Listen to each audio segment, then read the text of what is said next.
গাজীপুরে সাংবাদিক হত্যা মামলায় বিএনপিকে জড়িয়ে অপপ্রচার, সার্জিস আলমের বিরুদ্ধে ১০ কোটি টাকার মানহানি মামলা।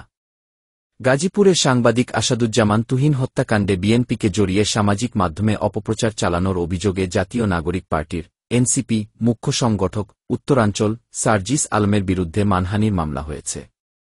মঙ্গলবার ১২ আগস্ট বেলা 11:30টায় বাসন থানা বিএনপির সভাপতি তানভীর সিরাজ গাজীপুর অতিরিক্ত চিফ মেট্রোপলিটন ম্যাজিস্ট্রেট আদালতে মামলাটি করেন।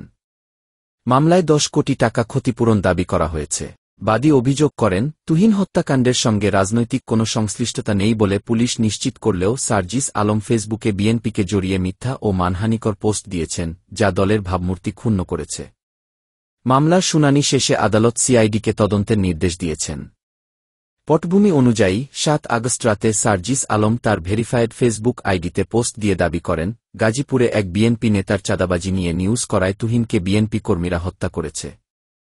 পরদিন পোস্টটি সম্পাদনা করে চাঁদাবাজ শব্দটি বাদ দিয়ে ছিনতাইকারী শব্দ ব্যবহার করেন।